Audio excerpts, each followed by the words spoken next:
E aí, você usa a opção de Merge Actor da Unreal Engine, tanto na 4 quanto na 5?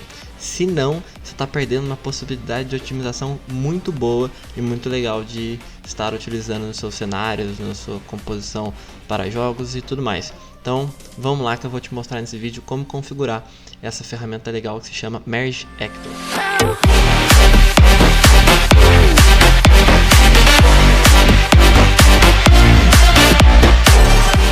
Para começar, eu vou estar deixando o card do último vídeo que eu postei, que falo sobre do câmera Froston, anterior desse, o Cool Distance e LAD. Então eu vou deixar tudo aqui para você, vai estar em card em algum canto aqui durante o vídeo, agora e na descrição, ok? É importante você ver esses outros métodos, porque a otimização dentro da Unreal, que é que eu posso falar, em outros locais provavelmente funciona igual, mas dentro da UE4 e UE5, são complementares. O que isso significa? Que você tem uma boa otimização quando você usa o máximo de ferramentas possíveis e não uma ou outra. Esse é um comentário que tem surgido nos vídeos de otimização sobre essa dúvida. Se eu usar um eu desabilito o outro. É legal usar o Cool Distance junto com o LAD e o do Nanite. Inclusive o Nanite vai ter um próximo vídeo explicando sobre isso também. Mas vamos lá. O Merge Actor. O que é? Simples. Você vai unir objetos. Unir objetos exige uma atenção. Você não pode chegar unindo qualquer objeto sem avaliá-los, porque em vez de você melhorar o desempenho, você vai piorar o desempenho, ok? Esse vídeo vai ser um pouco mais de conversa, acredito eu, como a maioria dos meus vídeos são, porque geralmente são mais longos, porque existem muitas nuancezinhas, muitas coisas delicadas que dificilmente você vai encontrar no documento, até mesmo da Unreal. Eu tenho e tive muita dificuldade para conseguir fazer do jeito certo, porque ele falta informações ali, né? E é recomendado até pelo documento que você use o Merge Actor reduzindo a quantidade de atores do level, né? Tornando o mapa menos fragmentado. O problema é que da primeira vez que eu ouvi isso, eu saí unindo o cenário, entendeu? Então eu saí transformando uma casa que era fragmentada em paredes, janelas, portas, parte externa e interna, telhado. Peguei isso tudo e transformei numa coisa só. E só os itens lá dentro que eram separados, né? Os móveis. O resto era tudo junto. O problema é que esse jogo não era de mundo aberto, era um jogo linear onde só acontecia lá dentro desse ambiente. Então isso foi um erro na época, não é legal você fazer isso. E você vai descobrir aqui comigo por que você em certos momentos você une objetos grandes, outros momentos você não une esses objetos grandes. E a principal questão aqui, para iniciar tudo, é como que você acessa na UE5, que é a qual eu estou usando, esses visualizadores aqui, essas métricas. Como eu mostrei no vídeo anterior, você vai vir aqui em Stat, vai habilitar o Show FPS e o Show Stats. Aqui em Motor, você habilita o Draw Count, para a gente ver quantas chamadas tem. E em Avançado, você habilita o RHI, que é este aqui, a qual você vai conseguir ver os triângulos aqui e aqui. A gente vai ver o total de chamadas. Uma informação legal de se avaliar é o Base Pass e o Pre-Pass também. É bacana você estar observando. Mas o total já é suficiente para a gente saber a diferença. Merge Actor dentro da UE5, ele fica localizado aqui em Tools, Merge Actor, ok? E vai estar aqui a ferramentinha, mas calma lá. Vamos entender primeiro a diferença de um objeto fragmentado e um objeto que não é fragmentado. A gente tem, vamos desmarcar, né? Não pode ficar selecionado, de preferência no G, no modo game. Temos 20 do Base Pass, 16 do Pre-Pass e um total de 323 chamadas. Os triângulos, eu não vou entrar no mérito aqui, porque os objetos deles não estão muito otimizados, desses fragmentos, só o objeto final. Mas, como vai estar aí na tela, 170 mil triângulos sendo renderizados.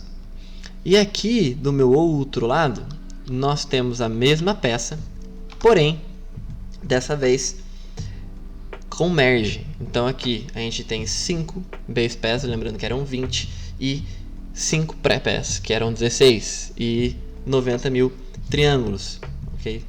Então a gente tem essa diferença. Se eu chegar até mais perto, provavelmente ele está desconsiderando o outro lá, a gente vai para 70 mil aí.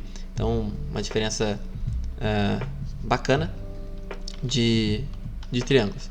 Uma forma simples e sem muitas regras é só você vir aqui, Merge Actor, e clicar em Merge Actor, selecionar onde você quer salvar e dar Save. E é isso. E tá tudo resolvido, não precisa mexer em nada aqui. Aqui ele mostra inclusive a quantidade de objetos dentro da BP. Mas a forma que eu tô acostumado a usar, a forma que eu recomendo é você jogar o objeto que você vai dar merge para o eixo 0 do mapa, zerando a localização, tá? A escala fica a critério. Eu precisava desse objeto um pouco maior, então deixei ele no merge para dar merge com 1.5, e aí o objeto novo fica com 1, maiorzão, ok? Aí vai esse o critério. Rotação também. O mais importante é a localização. A localização precisa estar no eixo 0. Por quê? Porque a gente vai marcar essa opção aqui, que é para considerar o eixo 0 do mapa o novo pivô do seu objeto. Marcando essa opção e dando merge, normal, só escolher onde você vai salvar, você vai ter um objeto onde o pivô vai ser o mesmo da BP que está no mapa. Porque um grande problema é quando você dá merge sem marcar essa opção, ele vai escolher um dos objetos que compõem essa BP para ser o novo pivô. Então pode ser que o pivô seja essa pedrinha aqui no canto, e aí você vai usar ali como pivô. Então fica muito ruim. Não só para você manipular esse objeto futuramente, mas também para substituição. Porque é importante que você esteja com esses valores adequados para o seu trabalho, porque você vai substituir esse objeto. Então a melhor forma é que você tenha o objeto aqui no mapa, em BP, que vai continuar no mapa. Você não vai remover ele. O objeto no BP vai estar lá. Você vai dar merge, vai criar uma static mesh nova, que é o meu caso aqui, tem aqui. Eu vou deixá-la selecionada no content, vou vir aqui e vou substituir. No meu caso, o que aconteceu? Ele aumentou de tamanho. Por quê? Foi aquilo que eu comentei. Eu dei merge com o objeto em 1.5. Logo, a nova escala 1 é maior, certo? Mas, como o objeto está padronizado, é só eu zerar aqui. E pronto, ele está perfeitamente um objeto único. Exatamente na mesma posição que o ABP. Ok? Isso é muito importante para facilitar a sua vida, porque senão você vai ter um grande problema. A próxima regra para a criação do merge é você sempre levar em consideração os materiais que eles usam. Aqui você está vendo o objeto já transformado, onde possui 5 materiais. Não tinha como eu reduzir mais esses materiais, eram necessários até porque essa peça é uma peça grande, uma base de uma ponte, então ok. Mas por que é importante? Vamos supor que você vai ter uma mesa de jantar. E aí nessa mesa de jantar você tem a mesa, as cadeiras, você tem os pratos, os talheres e um enfeite no meio dela e um tecido em cima, né? um pano em cima, um pano sobre essa mesa. Você não tendo todos esses itens, e vamos supor que você fez eles sem pensar no merge, você adquiriu eles por assets, cada um de um asset, ou até no mesmo asset, mas o cara também não pensou nesse tipo de coisa, e aí você vai dar merge nessas peças. O que vai acontecer? Uma peça pequena do seu cenário vai conter 8 materiais. E aí para você reduzir isso vai ser difícil. É melhor você ter um objeto com menos materiais e um pouquinho mais de triângulo do que você ter um objeto levíssimo, uma plane, mas com 50 materiais, entendeu? Então os materiais pesam muito. Então é importante você levar isso em consideração, porque o merge vai fazer com que a sua quantidade de atores no level reduza. Isso é muito legal. Por quê? Por conta de chamadas, né? O motor não vai calcular 5 objetos, ele vai calcular que é o que eu mostrei aqui, a diferença entre o ABP e o objeto de merge, a static mesh. Então, você tendo esse olhar crítico de avaliar os objetos que devem entrar no merge, é legal, porque você vai ter uma eficiência maior dessa função. Mas e se meus objetos forem tudo errado, não funcionarem, cada um for tudo fragmentado, eu vou unir, vou ter um monte de materiais. Se você não tem uma outra opção de modelá-los, texturizá-los novamente e já criá-los para essa função, para essa forma, né, de otimizar mais, não tem problema. Você vai conseguir fazer, só que não vai ser tão eficiente quanto. Aí como que eu recomendo você fazer isso? Você pode reduzir as sombras desses objetos, que é o que eu faço aqui.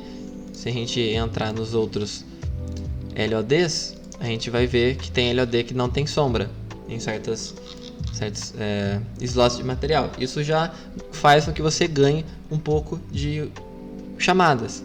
Uma outra opção que é a mais recomendada, mas isso fica para um próximo vídeo, é a criação de um LOD, ou pelo menos o último LOD daqui, com um único material. Então você tem aqui as 5 materiais e o último vai ter um só. Então você vai reduzir lá o seu objeto que tinha 8 chamadas para 2 chamadas. Isso já é um grande salto, parece que não, mas faz isso em 20 objetos do seu cenário que estão sendo renderizados ao mesmo tempo, tá?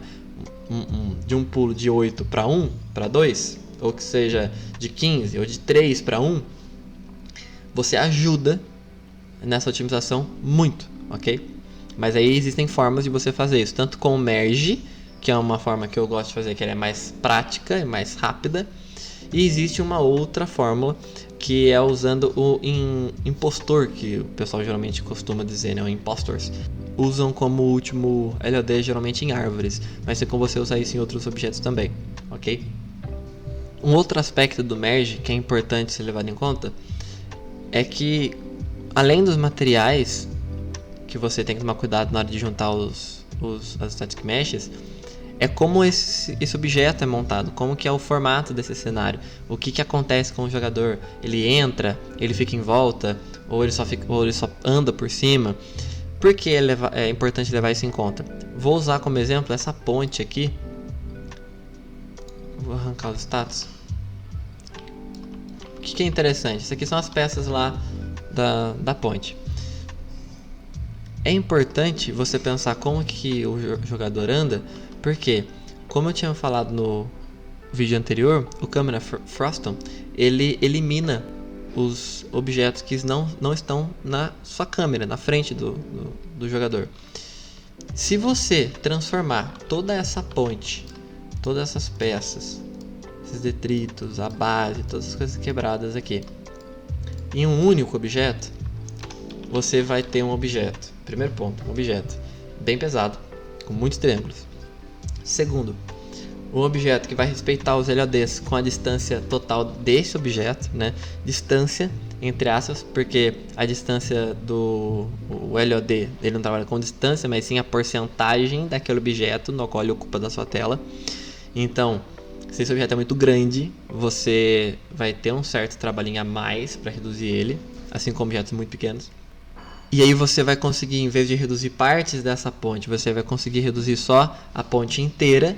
E você não vai conseguir reduzir o LOD estando em cima dela, não tem como, nem embaixo dela, só com uma certa distância dela. E o outro ponto é que, se você estiver no meio dela, não é toda a ponte que está sendo renderizada, se ela for em partes. Então, se eu estou com o meu personagem aqui, eu não estou renderizando o que está atrás. Assim como que quando eu estou aqui, eu não estou renderizando o que está atrás. E acontece aqui também.